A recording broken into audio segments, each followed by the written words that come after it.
शांति।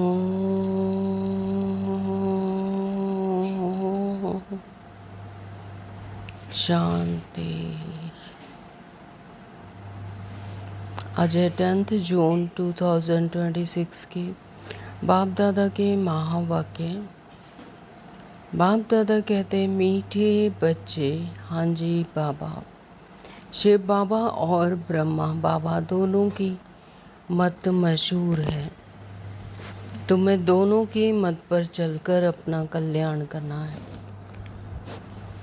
तो शिव बाबा और ब्रह्मा बाप दादा दोनों की मत मशहूर है। तुम्हें दोनों की मत पर चलकर अपना कल्याण करना है। प्रश्न किया है नंबर 1, ट्रस्टी कौन है और कैसे? उत्तर दिया है शिव बाबा है नंबर 1 ट्रस्टी। उसमें बिल्कुल आसक्ति नहीं। भक्ति मार्ग में भी तुम उनके अर्थ जो भी दान पुण्य आदि करते हो वह सब इंश्योर हो जाता है। तो ईश्वर अर्थ भक्ति मार्ग में भी जो भी दान पुण्य करते हैं तो वो इंश्योर हो जाता है। उसको फिर हल्का अलग अगले जन्म में उसका फल मिलता है। तो जिसका फल फिर दूसरे जन्म में मिलता है। अभी भी जो बाप के अर्थ अपना सब कुछ इंश्योर करते हैं उनका पूरा रिटर्न बाप देता है। क्योंकि बाबा कहते मैं खुद तो सुख भोगता नहीं हूँ, मैं तुम्हारा लेकर क्या करूँगा। शिव परमात्मा है ही निराकार बिंदु स्वरूप। तो बाबा कहते मैं उसे लेकर क्या करूँगा, मैं तो सुख भोगता ही नहीं, ना ही सुख की दुनिया में जाता हूँ, है ना। शांति धाम में रहते हैं, परम धाम में ही रहते हैं। तो बाबा कहते मैं तो खुद सुख भोगता नहीं, मैं तुम्हारा लेकर क्या करूँगा। हाँ, तो इंश्योर हो जाता है और उसका रिटर्न फिर बाबा हमें देते हैं। गीत है दर पर आए हैं कसम लेके। ओम शांति, ओम शांति। बाबा मीठे मीठे सिखलदे बच्चों ने गीत सुना। बच्चे उनको कहा जाता है जो बाप के बनते हैं। बाप ने समझाया है यह है अंतिम मर जीवा जन्म, यानी जीवन में रहते हुए ही मरना, मर जीवा जन्म, देहभान से मरना। तो जीते जी बाप का बनना है, यह तो बच्चे जानते हैं। यानी इस शरीर में रहते हुए ही जब परमात्मा को पहचान ले, अपने सत्य स्वरूप को जान गए, है ना, अपने सत्य स्वरूप में जीना और देह में कोई आसक्ति नहीं होना, इसे कहते हैं जीते जी मरना। यानी जीते जी बाप का बनना है, यह तो बच्चे जानते हैं। श्रीमत गाई हुई है, श्रीमत भगवान वाच गीता में श्री कृष्ण का नाम डाल दिया है, परंतु है शिव बाबा। उनके बाद फिर ब्रह्मा, फिर श्री कृष्ण। तो श्री कृष्ण तो सर्वश्रेष्ठ रचना है परमात्मा की। ब्रह्मा द्वारा इस संगम युग पर बाबा बच्चों को अडॉप्ट करते हैं, ज्ञान देते हैं, फिर प्रारब्ध पाकर फिर श्री कृष्ण बने। तो श्रीमत श्री कृष्ण की नहीं कहेंगे, तो ऐसा नहीं कहेंगे कि श्रीमत श्री कृष्ण ने दी, नहीं। परमपिता परमात्मा का श्रीमत देते हैं, श्रीमत श्री कृष्ण की नहीं कहेंगे। श्रेष्ठ श्रेष्ठ हमारा शिव बाप है। पतित पावन श्री कृष्ण अथवा राधे आदि को नहीं कहेंगे, तो उन्हें पतित पावन नहीं कहेंगे, श्रीमत देने वाला नहीं कहेंगे। तो परमात्मा पिता का ही श्रीमत, तो परमात्मा पिता शिव की है। और श्री कृष्ण राधे को बनाने वाले भी कौन हैं, उनकी रचना करने वाले भी कौन हैं, परमात्मा शिव। तो वह दैवीय गुण वाले मनुष्य हैं। कौन? श्री कृष्ण और राधे दैवीय गुण वाले मनुष्य हैं। बस 5 तत्वों की दुनिया में आते, जीवन मरण में आते हैं, पुनर्जन्म लेते हैं, इस सृष्टि चक्र पर रोल निभाने के लिए आते हैं। दैवीय गुणों वाले मनुष्य हैं। मनुष्य को पतित पावन नहीं कहा जाता। सतयुग में ऐसे नहीं कहेंगे कि पतित पावन आओ, पतितों को पावन बनाने वाला एक ही बाप है। हाँ, तो पतित पावन तो परमात्मा पिता शिव ही हैं।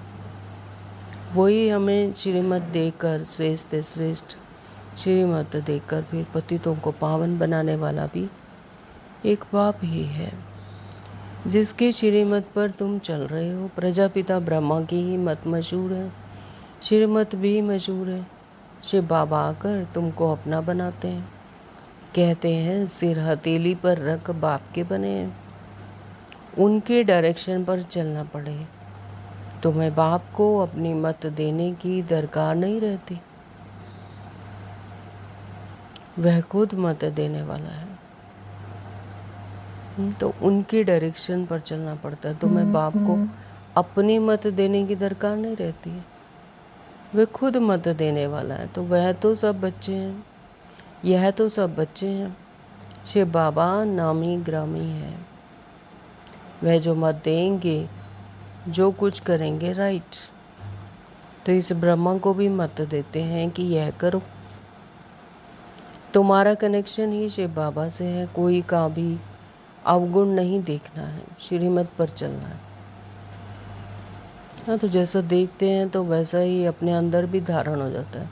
तो गुण देखो, विशेषताएं देखो। बाबा कहते कोई कभी अवगुण नहीं देखना है, श्रीमत पर चलना है। शिव बाबा तो है निराकार, उनका यह घर तो है नहीं। तुम यहाँ पुराने घर में रहते हो, फिर स्वर्ग में जाकर अपने घर में रहेंगे। शिव बाबा कहते हैं मैं तो नहीं रहूँगा, मैं तो इस समय थोड़े टाइम के लिए आता हूँ। तो शिव बाबा तो हैं ही परम धाम के निवासी है ना, तो जो कि हमारा सत्य घर है, तो वहीं पे रहते हैं शांति में, साइलेंस में। लेकिन बाबा सुख धाम में नहीं आते, स्वर्ग में नहीं आते। तो बाबा कहते मैं तो नहीं रहूँगा, मैं तो इस समय थोड़े टाइम के लिए ही आता हूँ। तो यहाँ पर भी शरीर में अवतरित होते हैं, ब्रह्मा बाबा के शरीर में अवतरित होते हैं, थोड़े टाइम के लिए आते हैं श्रीमत देने के लिए आत्माओं को, अपनी संतानों को उनके सत्य स्वरूप की पहचान देने, उनको यह बताने कि तुम आत्मा हो, तुम मेरे बच्चे हो। हाँ, तो ये श्रीमत देने के लिए थोड़े टाइम के लिए ही आते, यानी संगम युग पर। तुम हो सच्चे सच्चे रूहानी सेल्वेशन आर्मी। तो बाबा हमें क्या कहते हैं, सेल्वेशन आर्मी। सुप्रीम रूप आप डायरेक्शन दे रहे हैं, हूबहू ड्रामा प्लान अनुसार। कब पहले मुआफिक सेम ऐसे पिछले कल्प में हुआ था, तो हर कल्प होता है। तो ड्रामा प्लान अनुसार कल्प पहले मुआफिक अभी डायरेक्शन दे रहे हैं। तो कल्प कल्प जो डायरेक्शन देते होंगे वही देते हैं, रात दिन गुये सुनाते रहते हैं। तो गहरी गहरी बातें सुनाते, गहरी गहरी श्रीमत देते हैं। तो रात दिन गुये सुनाते रहते हैं। नया कोई यह समझ ना सके। हाँ, तो कोई जिसको अपने आप की अवेयरनेस नहीं है कि मैं आत्मा हूँ, परमात्मा की अवेयरनेस नहीं है, परमात्मा का स्वरूप नहीं पता, परिचय नहीं है, तो कोई नया है तो वह एकदम से झट से समझ ना सके। हम भी जब आए तो एकदम से समझे नहीं। हाँ, तो धीरे धीरे जब वो कशिश अंदर होती है, समझ आती है, धीरे धीरे आती है। तो मुरली भी हर कोई नहीं समझ सकता। तो जितना जितना अंदर ज्ञान जाता रहेगा और गहरा और गहरा, हाँ, जितना आत्म चिंतन करेंगे, मनन मंथन करेंगे, उतना फिर समझ आता है। भल कोई दिन 35-40 वर्ष से रहते हैं, परंतु बहुत हैं जो इन गंभीर बातों को समझते ही नहीं। जब मनन मंथन नहीं करते, अपने अंतर भीतर में नहीं जाते। हाँ, तो कहते हैं जो भीतर गया तो वो भी तर गया, यानी जो अंदर अपने गया तो वो भी तर गया। तो यानी सबसे मेन बात है कि अपने मनन मंथन करना, आत्म चिंतन करना कि मैं कौन हूँ। तो यही सब रोल है, रोल कॉन्शियसनेस और जो सोल कॉन्शियसनेस, उसका डिफरेंस, जब वो एहसास करना, वो अनुभव करना आ जाता है, तो फिर गंभीर बातों को भी समझते हैं। बाबा कहते हैं चाहे कोई 30-40 साल वर्ष में रहते हैं, परंतु बहुत हैं जो गंभीर बातों को समझते नहीं हैं। बाबा तो रोज़ नया सुनाते रहते हैं, नया नया पॉइंट्स देते हैं बाबा। मनन मंथन के लिए तो रोज़ नया सुनाते हैं। कराची से लेकर मुरली निकलती आई है।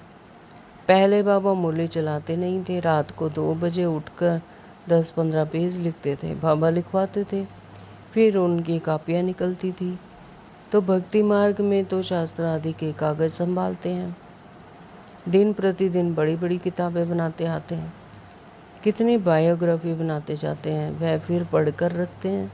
तुम तो मुरली पढ़कर फेंक देते हो।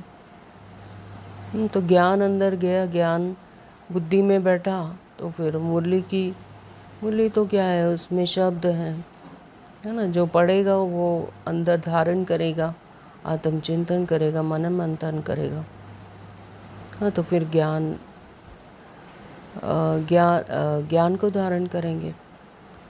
बाबा कहते कि यहाँ पर तो जो भक्ति मार्ग में कितने कागज आदि संभालते हैं, दिन प्रतिदिन बड़ी से बड़ी फिर किताबें बनाते रहते हैं, लेकिन यहाँ पर अपनी कितनी बायोग्राफी बनाते जाते हैं, लेकिन वह तो फिर पढ़ कर रखते हैं, संभाल कर रखते हैं, लेकिन मुरली को तुम तो पढ़ कर फेंक देते हो।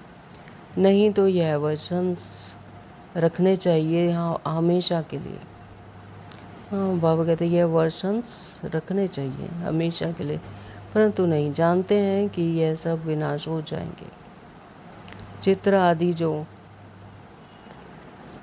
तुम बनाते हो थोड़े समय के लिए हैं, फिर यह दब जाएंगे, फिर वहाँ न शास्त्र न चित्र आदि कुछ भी नहीं रहते हैं। फिर यह जो कुछ चल रहा है कल्प बाद भी होगा। शास्त्र आदि फिर द्वापर से शुरू होंगे। ग्रंथ भी आगे तो हाथ से ही लिखा हुआ बहुत छोटा था, अब बड़ा बनाया है।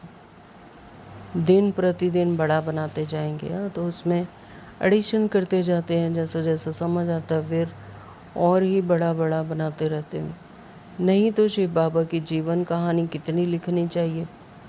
अभी तुम बच्चे कहते हो परम पिता परमात्मा की शिव कहानी हम जानते हैं। बाप बैठ समझाते हैं मैं भक्ति मार्ग में क्या करता हूँ। भक्ति मार्ग में भी इंश्योरेंस करता हूँ। तो भक्ति मार्ग में भी जो भक्ति करते हैं और उनको भी अल्पकाल का फल मिलता है। इंश्योरेंस करता हूँ, बाबा कहते हैं। ईश्वर अर्थ मनुष्य दान पुण्य करते हैं ना, कहते हैं इसने दान पुण्य किया है। ईश्वर अर्थ ईश्वर ने बड़े घर में जन्म दिया है। तो कोई बच्चा बड़े घर में साहूकार के जहाँ धन संपन्नता है तो वहाँ पे कोई जन्म लेता है, तो कहते हैं ज़रूर इसने पिछले जन्म में अच्छे कर्म किए हैं, अच्छे ईश्वर अर्थ दान पुण्य किए। तो भक्ति मार्ग में धर्मात्मा बहुत होते हैं। ईश्वर अर्थ श्री कृष्ण अर्थ दान पुण्य करते हैं। तो फिर बाप समझाते हैं मैं बच्चों को दूसरे जन्म में अल्पकाल के लिए फल देता आया हूँ। अच्छा व बुरा फल मिलता तो है ना, कितना इंश्योरेंस हुआ। जो जैसे कर्म करते हैं वैसा उस अनुसार फल मिलता है। तो यहाँ इस सृष्टि चक्कर पर कोई किसी के लिए कुछ नहीं कर रहा है। तो जो कुछ कर रहे हैं हम अपने लिए करते हैं। अगर कोई भी किसी के लिए भी कुछ अच्छा करता है उसका फल उसे ज़रूर मिलता है ना। तो कोई भी अगर बुरा कर्म कर रहा है तो भी अपने लिए कर रहा है, अच्छा कर रहा है तो भी अपने लिए कर रहा है, यानी उसको फल ज़रूर मिलना ही है। ये प्रकृति का नियम है। तो जैसे जो कर्म करते हैं फिर उसका फल मिलता है। माया उल्टा काम कराती है जिससे तुम दुख को पाते हो। लेकिन देह भान में हम समझते हैं मेरे साथ हुआ, मुझे किया, मेरा किया। हाँ, मैंने उसका इतना किया लेकिन उसने मेरे लिए नहीं किया। अरे प्रकृति का नियम जो है उससे कोई भी टल नहीं सकता। अगर आपने किसी के लिए कुछ अच्छा किया है तो उसका फल कहीं ना कहीं से प्रकृति से आपको मिलेगा। तो ऐसा हो नहीं सकता कि आपने अच्छा कर्म किया है तो आपका उसको फल ना मिले। तो कोई किसी के लिए कुछ नहीं कर रहा। अगर एक बोल भी बोल रहे हैं ना, अच्छा बोल बोल रहे हैं, तो वो भी आप अपने लिए कर रहे हो। किसी के लिए कोई कुछ करता ही नहीं है। ये ऐसा प्रकृति का नियम है। तो अगर हम सुख दुख हम कहते हैं कि भगवान तूने मुझे ही क्यों दुख दिया, अरे तुमने अपने आप कर्म किए हैं तब तो तुम्हें ऐसा हुआ है ना। फिर हम परमात्मा को, भगवान को क्यों दोष देते हैं कि सुख भी तेरा दुख भी तेरा। वो किसी को दुख देता है क्या? परमात्मा तो क्या है, पिता है। तो स्थूल दुनिया में भी जो पिता है वो अपने बच्चे को क्या देता है? बेस्ट से बेस्ट देता है ना। तो कोई पिता अपने बच्चे को दुख देता है कि वो उसने तो सुख की दुनिया बनाई, सुख का श्रीमत दिया, दैवीय गुण भरे आत्मा में। तो ये कहना भी रॉन्ग है कि सुख भी तेरा दुख भी तेरा। दुख नहीं देता परमात्मा, सुख ही देता है। दुख हम उठाते हैं अपने कर्मानुसार। तो कोई किसी के लिए कुछ नहीं कर रहा। अगर सुख भी देता है किसी को तो भी वो अपने लिए ही कर रहा है। उसको रिटर्न मिलता है जिससे तुम दुख को पाते हो। अब मैं तुमको ऐसे कर्म सिखाता हूँ जो कभी दुख नहीं होगा और माया भी वहाँ नहीं होती है। बाकी है मर्तबा जो जितना इंश्योर करे। शिव बाबा भी ट्रस्टी है ना, नंबर 1 ट्रस्टी है। दूसरे की आसक्ति जाएगी कोई ट्रस्टी तो इसका किसका खाना ही खराब कर देते हैं। तो बाबा कहते हैं शिव बाबा भी ट्रस्टी है ना, नंबर 1 ट्रस्टी है। दूसरे की आसक्ति जाएगी कोई ट्रस्टी तो किसका खाना ही खराब कर देते हैं। अगर कोई कहे कि मैंने तो कुछ करना नहीं, मैं तो ट्रस्टी हूँ, तो मैं कुछ भी करूँ, अगर गलत काम करते हैं तो खाना ही खराब कर देते हैं। बाप तो देखो कैसा ट्रस्टी है। कहते हैं यह सब कुछ बच्चों के लिए है। तो बाप को कुछ चाहिए क्या? वो तो बिंदु स्वरूप ज्योति स्वरूप है। तो उसको तो अपना कुछ है नहीं। बाबा कहते कि मुझे तो सुख की दुनिया में भी नहीं जाना, तो मैं जो कुछ कर रहा हूँ तुम बच्चों के लिए। तो तुम्हारा सारा कनेक्शन शिव बाबा से है। बाप कहते हैं मैं सच्चा ट्रस्टी हूँ। मैं खुद सुख नहीं लेता हूँ, बच्चों को सारी राजधानी देता हूँ। लौकिक बाप भी बच्चों को यह सब कुछ वर्षे में दे जाते हैं। मैं तो स्वर्ग में कुछ भी लेता नहीं हूँ, तुमको ही सब देता हूँ। तो तुम्हारा कनेक्शन सारा शिव बाबा से है। यह बाबा कहते हैं मैंने भी फुल इंश्योर कर लिया। तन मन धन सब बाप की सर्विस में है। सिंधी में एक कहावत है, हाथ जिसका ऐसे दाता रूप में, पहला पूर्व वह पहुँचेंगे। तो सिंधी में कोई ऐसी कहावत है कि हाथ जिसका ऐसे दाता रूप में है तो वह पूर्व वह ही पहुँचेंगे। तो बाप को सब इंश्योर करना है। 2 मुट्ठी चावल दिए तो महल मिल गए, है ना। तो भक्ति मार्ग में हम कहते हैं कि किसी ने 2 मुट्ठी चावल भी अगर दिए तो उनको महल मिल गए। अभी देखो मकान बना है, कोई ने 1 रुपया भेजा, हमारी ईंट भी लग जाए तो बाप ने लिखा तुमको तो सबसे अच्छे महल मिलेंगे क्योंकि तुम गरीब हो। मैं हूँ ही गरीब निवास। गरीब का 1 रुपया तो साहूकार का 10,000। हाँ, तो जिसके पास खाने के लिए भी नहीं है और अपनी समर्था अनुसार वो क्या करता है, 1 रुपया भी देता है। अगर अपने पूंजी में से 1 रुपया भी देता है तो वह साहूकार के जिसके पास की काफ़ी धन है तो उसके 10,000 के बराबर है। तो दोनों को एक ही मर्तबा मिल जाता है। एक्चुअली तो बात भावना की है ना, तो किस भावना से जो परमात्मा को समर्पित करते हैं कि हमारी एक ईंट लग जाए, 1 रुपया लग जाए, है ना, तो जैसी उसकी समर्थता है तो फिर वैसा अगर वो देता है तो भावना का भाड़ा बाबा देते हैं। तो साहूकार बहुत मुश्किल आते हैं, सबसे कन्याएं तो बिल्कुल फ्री हैं। तो नंबर 1 देखा, मम्मा गई। तो कन्याएं जिनको कोई मतलब जिम्मेवारी नहीं है तो बाबा कहते वो तो फ्री हैं। तो जो मम्मा हैं वो भी नंबर 1 गई। तो उनके पास तो जो कुछ भी नहीं था, उनके पास तो कुछ भी नहीं था। तो मम्मा को कहते हैं कि उनके पास तो कुछ नहीं था, गरीब के घर की थी, फिर भी नंबर 1 चली गई। लेकिन अपने पुरुषार्थ से अपने बाबा को हर श्रीमत पर, है ना, ब्रह्मा बाबा को उन्होंने फॉलो किया। जैसे जैसा वो कहते गए उन्होंने जी बाबा, ब्रह्मा बाबा और शिव बाबा, है ना, तो उनको पूरा उन्होंने फॉलो किया।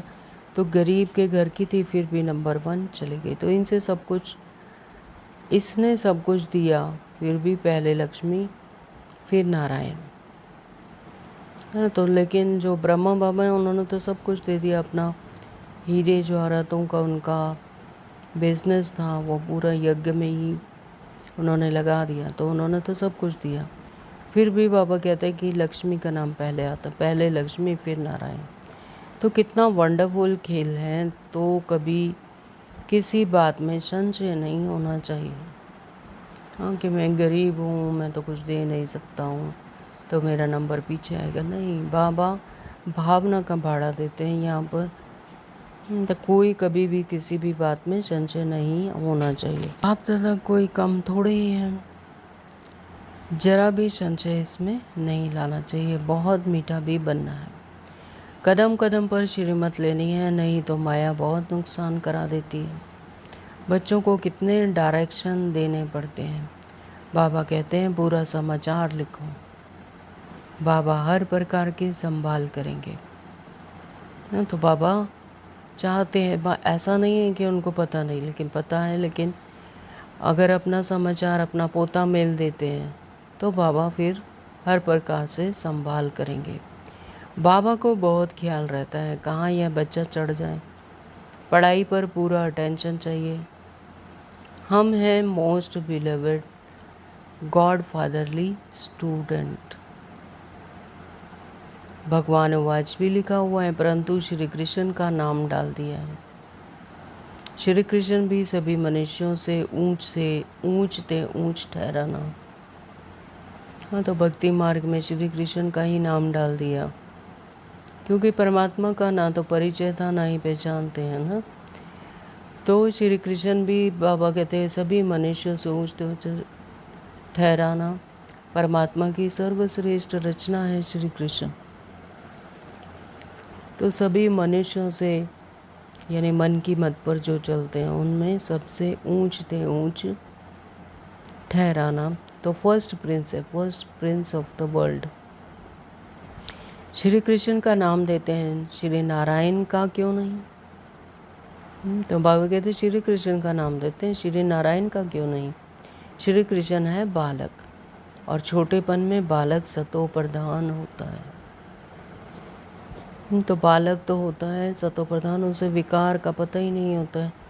तो यहाँ पर तो श्री नारायण है, वो भी सतो प्रधान है, लेकिन जो बाबा कहते छोटेपन में जो बालक है, इसलिए उनका नाम, यानी बालक जो है सतो प्रधान होता है। फिर बचपन से युवा, फिर वृद्ध अवस्था आती है। बच्चों की महिमा करते हैं क्योंकि पवित्र है ना। बालक ब्रह्मज्ञानी समान कहते हैं। तो जो छोटा बच्चा होता है, बालक होता है, उसको क्या कहते हैं, ब्रह्म ज्ञानी समान कहते हैं, पूरे ब्रह्म को ही जानने वाला। तो बच्चे से कोई पाप नहीं होता है। तो श्री कृष्ण भी छोटा बच्चा होने के कारण उनका बर्थडे मनाते हैं, है ना। तो छोटे बच्चे को क्या कहते हैं, संत महात्माओं से भी महान है, पवित्र है है ना। तो जो संत महात्मा होते हैं वो विकारों को छोड़ते हैं, यानी विकारों से उपराम होते हैं। लेकिन जो छोटा बच्चा है उसको तो विकार का पता ही नहीं, है ना। तो वो कितना पवित्र होता है। तो बाबा कहते हैं कि उन छोटा बच्चा है इसलिए उनका बर्थडे मनाते हैं। फिर भी श्री कृष्ण को द्वापर में दिखा दिया है। तो यह सब बाप बैठ समझाते हैं। सिवाय तुम ब्राह्मणों के दुनिया में ऐसा कोई नहीं होगा जिसे यह सब बातें पता हों। ब्राह्मण है उत्तम, तुम ब्राह्मण हो ईश्वरीय संतान। तो कितना सौभाग्य की बात है। बाबा कहते हैं तुम ब्राह्मण हो ईश्वरीय संतान। संतान तो सभी हैं, लेकिन जो परमात्मा डायरेक्ट श्रीमत देते हैं, ज्ञान देते हैं, इसलिए उत्तम है। सतयुग में ईश्वरीय संतान नहीं कहेंगे। तो सतयुग में तो ईश्वर का पता ही नहीं होगा। अपनी अवेयरनेस होगी कि हम आत्मा हैं और देह भान से डिटैच हैं, कि ये मेरी कर्मेंद्रियाँ हैं, ये ज्ञानेंद्रियाँ, ये पता होगा। लेकिन ये नहीं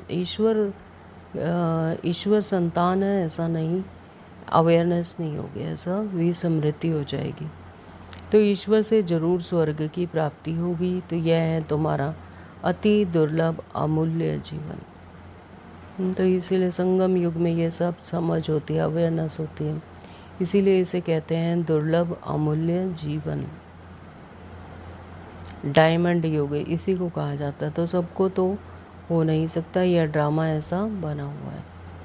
हाँ, तो ड्रामा अनुसार जिनकी नोंद है वो नहीं हो सकता है, तो बाकियों को नहीं हो सकता है, क्योंकि ड्रामा अनुसार उनकी नोंद ही नहीं। तो कल्प पहले जिन्होंने पढ़ा वह पढ़ रहे हैं। भगवान ने जरूर भगवान भगवती पैदा की है, परंतु भगवान भगवती कह नहीं सकते। तो यह स्थूल दुनिया में जिन्हें हम भगवान भगवती इष्ट देवी देवताओं को कहते आए, तो बाबा कहते हैं उनको पैदा भी भगवान ही करते हैं। भगवान जरूर भगवान भगवती पैदा किए, परंतु भगवान भगवती उन्हें कह नहीं सकते। वो क्या है, मनुष्य रूप में आते हैं, मनुष्य ही हैं, इस सृष्टि पर अपना पार्ट प्ले करने के लिए आते हैं। तो उनकी आत्मिक अवस्था इतनी श्रेष्ठ होती है, तो इष्ट देवी देवता पूज्य बनते हैं। लेकिन उन्हें भगवान भगवती कह नहीं सकते, भगवान नहीं कह सकते। God is one.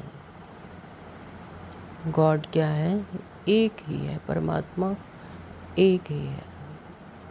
निराकार की महिमा है, साकार की थोड़ी महिमा होती है। इन लक्ष्मी नारायण को निराकार ने ऐसा बनाया। अब राजयोग सीख रहे हैं, रजाई स्थापन हुई तो उस समय विनाश भी हुआ। बाप जरूर स्वर्ग का वर्षा देंगे। अब तो संगम की बात है। तो शिव बाबा आते हैं तब खेल पूरा होता है। फिर श्री कृष्ण का जन्म होता है। यानी ये जो वर्ल्ड ड्रामा चल रहा है, ड्रीम वर्ल्ड चल रहा है, ड्रीम वर्ल्ड ड्रामा चल रहा है। तो बाबा कहते हैं ये जब शिव बाबा आते हैं फिर अपनी स्मृति दिलाते हैं, जो कि रोल में फंस गए, जो अपने देह भान में फंस गए। तो बाबा आकर फिर बाबा आते हैं जब श्रीमत देते हैं, तब फिर ये खेल पूरा होता है। यानी ये जो ड्रामा है, ये जो नाटक है, ये ख़त्म होता है। फिर श्री कृष्ण का जन्म होता है, यानी नए सिरे से फिर से सृष्टि शुरू होती है, फर्स्ट प्रिंस का जन्म होता है। तो मनुष्य तो बेचारे मूंझ गए हैं, यानी कंफ्यूज हो गए हैं। तब तो बाप आकर समझाते हैं। परमपिता परमात्मा ब्रह्मा द्वारा सब शास्त्रों का सार बताते हैं। अभी तुम जैसे मास्टर नॉलेजफुल हो गए हो, आत्मा की ही महिमा है। ज्ञान का सागर, आनंद का सागर, ब्लिसफुल, यह बाप की महिमा है। तो ज्ञान का सागर, आनंद का सागर, ब्लिसफुल, ये क्या है, बाप की महिमा है। वही ज्ञान का सागर, स्नेह का सागर, आनंद का सागर, ब्लिसफुल है। बाप कहते हैं यह भारत तो सबसे बड़ा तीर्थ स्थान है, परंतु श्री कृष्ण का नाम डालने से सारी महिमा गुम कर दी है। तो भारत ही क्या है, सबसे बड़ा तीर्थ स्थान है, लेकिन श्री कृष्ण का नाम डालने से सारी महिमा को गुम कर दी है। श्री कृष्ण तो सर्वश्रेष्ठ रचना है परमात्मा की, परमात्मा नहीं तो सभी शिव के मंदिर में फूल चढ़ाते सबका सदगति दाता तो वह एक है। आधा कल्प तुम प्रारब्ध भोग कर फिर नीचे आते हो, यानी सतयुग और त्रेता में पूरी प्रारब्ध भोगते हो। जो आत्मिक समृद्धि में रहकर आत्मा सुख शांति आनंद संपन्नता को भोगती है, सबको तमो प्रधान बनना ही है। फिर नीचे आते हैं, यानी अपने आप को भूल जाते हैं, तो कॉन्शियसनेस जो है वो डाउन होती जाती है। तो तमो प्रधान बन जाते हैं, यानी देह भान में आ जाते हैं। कॉन्शियसनेस क्या है? जो अपने सत्य स्वरूप का अवेयरनेस है, वो है कॉन्शियसनेस। जब वो अवेयरनेस भूलने लगती है, देह भान में आ जाते हैं, तो फिर तमो प्रधान बन जाते हैं। फिर देह भान के क्रियाकलाप शुरू हो जाते, तेरा मेरा, हाँ, पांचों विकार भी आ जाते हैं, पांच भूत आ जाते हैं, काम क्रोध लोभ मोह अहंकार, तो वो पैदा हो जाते हैं। तो फिर तमो प्रधानता में आ जाते हैं, अपने आप को बिल्कुल ही भूल जाते हैं, माया के रंग में ही रंग जाते हैं, रावण राज्य में आ जाते हैं, दैवीय गुणों को भूल जाते हैं। तो फिर सुख शांति आनंद संपन्नता वह भी क्या हो जाती है? गुम हो जाती है। तो अब आप कहते हैं तुम बच्चों के लिए नई दुनिया स्थापन कर रहा हूँ, उसमें खुद नहीं आता, सब कुछ तुम बच्चों के लिए है। साफ बात है, मनुष्य तो अपने लिए करते हैं, फिर कहते हैं कि हम निष्काम करते हैं। हम तो कुछ भी कर रहे हैं, लेकिन उसमें कामना तो है ना कि मेरा अच्छा हो, मेरा भला हो, मुझे उसके प्रारब्ध मिले, या तो कोई ना कोई उसमें आसक्ति है। बाबा कहते हैं निष्काम करते हैं। मनुष्य अपने लिए ही करते हैं, फिर कहते हैं कि हम तो निष्काम करते हैं, परंतु निष्काम तो कोई कर ना सके। तो निष्काम तो सिर्फ परमात्मा ही कर सकते हैं, जो कि इस शरीरधारी ही नहीं बनते, इस सुख की दुनिया में नहीं आते, यानी सतयुग में नहीं आते। निष्काम तो सिर्फ वही करते हैं। बाकी सबको एक ना एक आसक्ति तो रहती है कि हमें सुखधाम में आना है, नंबर 1 में आना है, तो हर चीज़ का फल जरूर मिलता है। मैं तो तुम बच्चों को अविनाशी ज्ञान रतन देता हूँ। तो यहाँ पर मनुष्य सब अपने लिए ही करते हैं। बाबा कहते हैं कि हर चीज़ का फल जरूर मिलता है, भावना का भाड़ा मिलता है। मैं तो तुम बच्चों के लिए अविनाशी ज्ञान रतन देता हूँ, तुम्हारे लिए ही वैकुंठ लाया हूँ। बाबा तो नहीं जाएंगे उसमें, परमात्मा तो नहीं जाते। वैकुंठ भी हम बच्चों के लिए, हम आत्माओं के लिए लाते हैं। तो बच्चों को सॉवर्निटी का सोविनियर देते हैं, राज्य भाग्य देते हैं, तो वह लेने के लिए ऐसा लायक बनना चाहिए, सर्व का मालिक बनना है। हथेली पर बहिश्त मिलता है, सेकंड में जीवन मुक्ति अथवा सेकंड में बादशाही। तो सेकंड में जीवन मुक्ति, यानी जैसे ही अपनी स्मृति आई देहभान से डिटैच हुए, तो इस जीवन में रहते हुए भी मुक्त अवस्था, और अथवा सेकंड में बादशाही। जैसे ही परमात्मा को पहचाना, बाबा को पहचाना, श्रीमत धारण की, तो बाबा 1 सेकंड में बादशाही मिल गई। बच्चा पैदा होता है तो उसको अपने पिता की राज्य प्रॉपर्टी में हिस्सा मिल जाता है ना, तो वैसे ही जब परमात्मा पिता को पहचान लिया तो सेकंड में बादशाही। तो दिव्य दृष्टि दाता शिव बाबा है। तो ये चाबी भी किसके हाथ में? शिव बाबा के हाथ में। दिव्य दृष्टि दाता शिव बाबा ही है। सेकंड में वैकुंठ में ले जाते हैं, तो इस बाबा के हाथ में कुछ भी चाबी नहीं है। तो ये कौन कह रहे हैं? ब्रह्मा बाबा। ब्रह्मा बाबा कहते हैं सेकंड में वैकुंठ में ले जाते। कौन? शिव बाबा। तो इस बाबा के हाथ में कुछ नहीं, बाबा यानी ब्रह्मा बाबा के हाथ में कुछ नहीं, वो तो मनुष्य ही है। तो वैकुंठ में ले जाते हैं, साक्षात्कार कराते हैं, तो ये भी किसका काम है? शिव बाबा का। तो दिव्य दृष्टिदाता शिव बाबा है। बाप कहते हैं मैं तुम बच्चों को रजाई देता हूँ, मैं नहीं करता हूँ। फिर जब तुम भक्ति मार्ग में जाएंगे तो तब तुमको दिव्य दृष्टि से बहलाना पड़ेगा।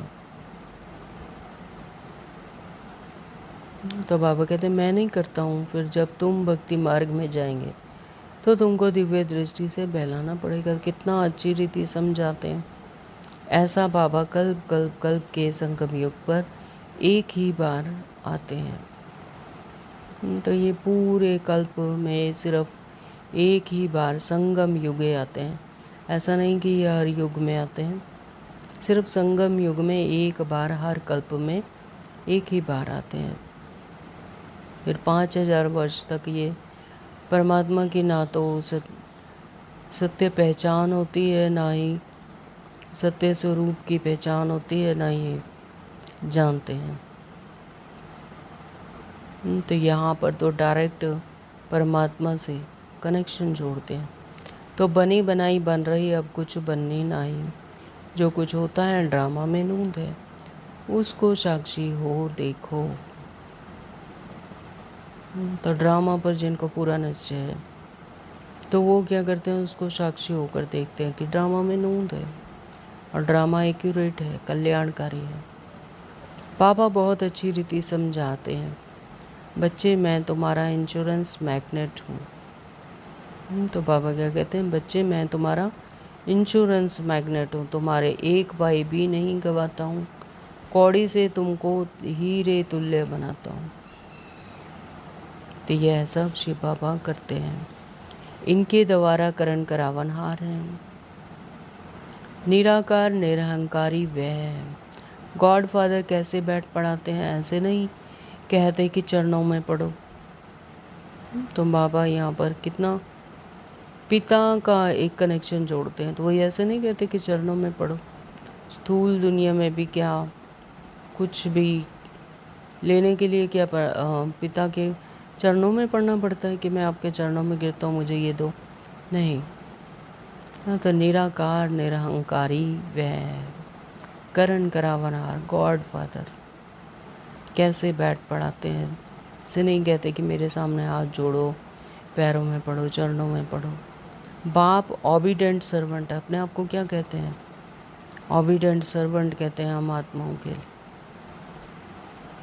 तो कितने निरहंकारी हैं, और कोई कहेगा ऐसे दुनिया में। बाप कहते हैं मैं ऑबिडेंट सर्वेंट हूँ। तो बाप कहते हैं जिनको मालिक बनाया वह सुख भोग भोग कर अभी दुखी हुए हैं। तो बाबा ने कहा कि तुम बच्चों को तो मैंने मालिक बनाया, राज्य भाग्य दिया, तुम फिर सुख भोग भोग कर अभी दुखी हुए पड़े हो, कंगाल हो गए। सुख भी बहुत मिलता है, इतना सुख कोई धर्म को नहीं मिलता जितना देवी देवता आदि सनातन देवी देवता धर्म को जितना सुख मिलता है, बाबा कहते हैं और कोई धर्म को नहीं मिलता है, वो तो आते ही बाद में है।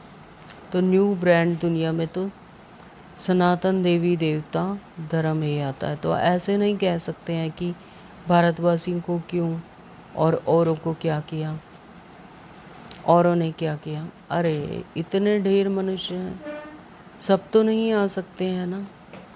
तो यह ड्रामा बना हुआ है। भारत में ही आदि सनातन देवी देवता धर्म था, भगवान ने आकर सहज राजयोग सिखाया था। बाप कहते हैं मैं फिर से आया हूँ, तुम भी जानते हो 84 जन्मों का पाठ बजाए। अब फिर हम घर जाते हैं। अभी 1 मिनट के साइलेंस में आत्मिक स्मृति में परमात्मा को याद करेंगे।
तो यह बहुत पुराना चोला हो गया है।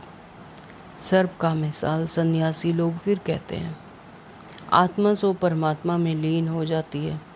ऐसी अवस्था में रहते रहते फिर शरीर छोड़ देते हैं। तो जो साधु सन्यासी, जो महात्मा है, इस दुनिया में जो गृहस्थ व्यवहार को छोड़कर जंगलों में चले जाते, परमात्मा को याद करते हैं, क्योंकि वो अपने अच्छी रीति अपने आप को यथार्थ रीति ना तो परमात्मा को पहचानते ना आत्मा को, तो ऐसा कह देते हैं आत्मा सो परमात्मा में लीन हो जाती है। तो ऐसी अवस्था में रहते रहते फिर शरीर छोड़ देते हैं, परंतु ब्रह्म में लीन तो कोई होता नहीं। तो ब्रह्म तो क्या है? तत्व है, हम आत्माओं का रहने का स्थान है। तो वहाँ पर कोई लीन कैसे हो सकता है? उनमें भी कोई कोई बहुत तिखे होते हैं, शांति में बैठकर शरीर छोड़कर चले जाते हैं, तो उनका वायुमंडल में 2-3 दिन तक सन्नाटा हो जाता है। तो तुम जानते हो यह पुराना शरीर छोड़ बाबा के पास जाते हैं। तो सिर्फ शरीर छूटता है, आत्मा तो अपने शांति धाम में जाकर विश्राम करती है, विश्राम अवस्था को पाती है। तो जो कहते हैं कि हमें मुक्ति चाहिए, जीवन मुक्ति चाहिए, तो फिर वो वहाँ जाकर विश्राम करते हैं। फिर लास्ट सृष्टि चक्र का जब कल खत्म होता है तो एक बार ज़रूर इस सृष्टि चक्र पर ज़रूर उतरती हैं। तो यह पुराना शरीर छोड़ बाबा के पास जाते हैं, यानी परम धाम में चले जाते हैं। ब्रह्म तो बाबा नहीं है ना, तो ब्रह्म तत्व से ही लीव लगा लेते हैं। तो ब्रह्म तो बाबा नहीं है, परमात्मा तो अलग है। तो ब्रह्म को ही वो क्या मान लेते हैं? परमात्मा मान लेते हैं, कहते हैं उसमें ही लीन हो गए। तो यह उन विचारों का ब्रह्म है। अच्छा, मीठे मीठे सिकलदे बच्चों प्रति माता पिता बाप दादा का याद प्यार और गुड मॉर्निंग। रूहानी बाप की रूहानी बच्चों को नमस्ते। हम रूहानी बच्चों की रूहानी माता पिता बाप दादा को याद प्यार गुड मॉर्निंग। नमस्ते जी, शुक्रिया मेरे मीठे बाबा, आपका दिल से बहुत बहुत शुक्रिया। धारणा के लिए मुख्य सार में नंबर 1 बाबा ने कहा, इस ड्रामा की हर सीन साक्षी होकर देखना है। तो ड्रामा में जो कुछ भी हो रहा है वो कल पहले भी हुआ है, नथिंग न्यू। तो ड्रामा के हर सीन को साक्षी होकर देखना है, क्योंकि बनी बनाई बन रही है। कभी किसी बात में संशय नहीं उठाना, तो किसी भी बात में संशय ना आए। ड्रामा क्या है? एक्यूरेट है, कल्याणकारी है। जो कुछ हो रहा है कल पहले भी हुआ है, अब फिर हो रहा है। तो बनी बनाई बन रही है, कभी किसी बात में संशय नहीं उठाना। नंबर 2 बाबा ने कहा, बाप इंश्योरेंस मैग्नेट हैं, इसलिए तन मन धन बाप की सर्विस में सफल कर अपना भविष्य बनाना है। तो बाबा ने आज अपने आप को क्या कहा? इंश्योरेंस मैग्नेट कहा। तो बाबा तन मन धन जो भी कुछ भी श्वास, अपने संकल्प, जो एक एक सेकेंड एक एक पल जो भी सफल करते हैं, तो बाबा उसको इंश्योरेंस करते हैं। फिर सर्विस में सफल कर अपना भविष्य बनाना है। तन मन धन बाबा की सर्विस में सफल कर अपना भविष्य बनाना है। बाप से पूरा पूरा कनेक्शन रखना है, पूरा समाचार देना, अपना पोता मेल देना है। तो बाबा को पूरा समाचार देना है। वरदान दिया बाबा ने। बाबा का वरदानी हाथ अपने सिर पर अनुभव करेंगे कि परमात्मा पिता मुझे ही वरदान दे रहे हैं। मर्द जीवा स्थिति द्वारा हिम्मत और उल्लास की अविनाशी स्टैंप लगाने वाले प्राप्ति संपन्न भव। मर्द जीवा स्थिति द्वारा यानी इस जीवन में रहते हुए ही देहभान का त्याग। तो मर्द जीवा स्थिति द्वारा हिम्मत और उल्लास की अविनाशी स्टैंप लगाने वाले प्राप्ति संपन्न जीवा। तो जो प्राप्तियों से संपन्न होते हैं उनके हर चलन नैन चैन से उमंग उत्साह दिखाई देता है। तो जिनको रूहानी प्राप्तियां होती हैं, संपन्न होते हैं, तो उनके हर चलन से नैन चैन से उमंग उत्साह दिखाई देता है। लेकिन हिम्मत और उल्लास की अविनाशी स्टैंप लगाने के लिए अपने पास्ट के व ईश्वरीय मर्यादाओं के विपरीत जो संस्कार, स्वभाव, संकल्प व कर्म होते हैं, उनसे मर्जीवा बनो। यानी देह भान और देह अभिमान के जो भी संस्कार, स्वभाव हैं, उनके जो कर्म हैं, तो अविनाशी स्टैंप तब लगेगी जब ईश्वरीय मर्यादाओं के जो विपरीत संस्कार हैं, स्वभाव हैं, उनसे मर्जीवा बनो। प्रतिज्ञा रूपी स्विच को सेट कर प्रैक्टिकल में प्रतिज्ञा प्रमाण चलते रहो। तो प्रतिज्ञा रूपी परमात्मा से हमने क्या किए? प्रतिज्ञा की। तो उस स्विच को सेट कर प्रैक्टिकल में प्रतिज्ञा प्रमाण चलते रहो। हिम्मत के साथ उल्लास हो तो प्राप्ति की झलक दूर से ही दिखाई देगी। तो हिम्मत हिम्मते बच्चे मददे बाप। तो हिम्मत के साथ उल्लास हो तो प्राप्ति की झलक दूर से ही दिखाई देगी। स्लोगन है आज का, मेले व जमेले में डबल लाइट रहने वाला ही धारणा मुहूर्त है।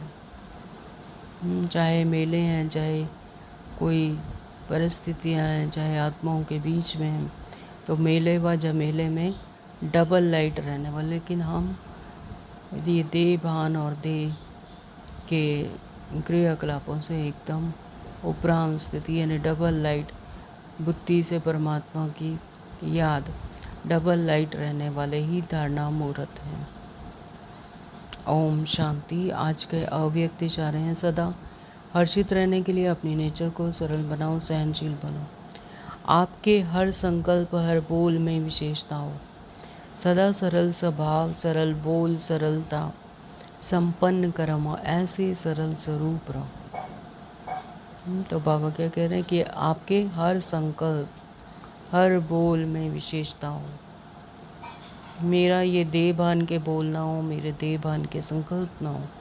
परमात्मा का संकल्प मेरा संकल्प, परमात्मा के बोल मेरे बोल। तो हर संकल्प, हर बोल में विशेषता हो। सदा सरल स्वभाव, सरल बोल, सरलता संपन्न कर्म हो। तो ऐसे सरल स्वरूप रहो। सरलता क्या है? सरल है एक्सेप्टेंस। जैसा कहा वैसा मान लिया, मोल्ड हो जाना। सोना क्या होता है? मोल्ड हो जाता है। और लोहा क्या है? अकड़ता है। क्यों, क्या, कैसे, है ना। तो कोई भी क्वेश्चनिंग नहीं।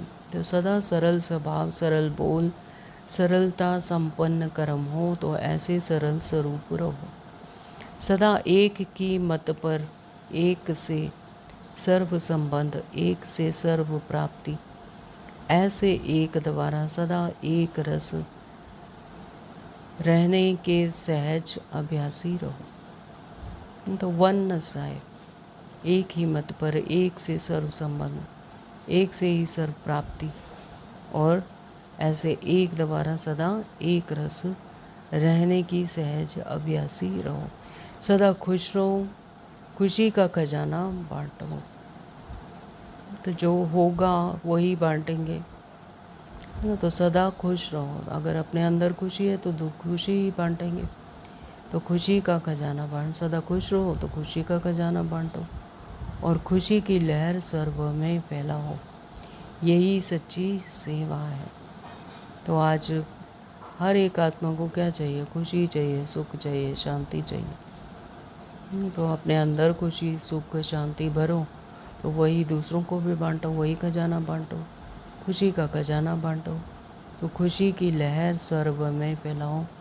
यही सच्ची सेवा है। तो आज सारा दिन इसी पर अटेंशन देंगे, स्वयं भी खुश रहेंगे और दूसरों को भी खुशी का खजाना बांटेंगे और खुशी की लहर ही फैलाएंगे। तो वायुमंडल भी कैसा होगा?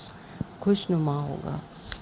तो आज खुशी की सेवा करेंगे और अपने स्वभाव को कैसा बनाना है? सरल, सरल बोल। किसी को कोई कड़वे बोल नहीं बोलने, ऐसे तो जटिल बोल नहीं बोलने, सरल बोल, सरलता संपन्न कर्म हो, सरल स्वरूप रहो।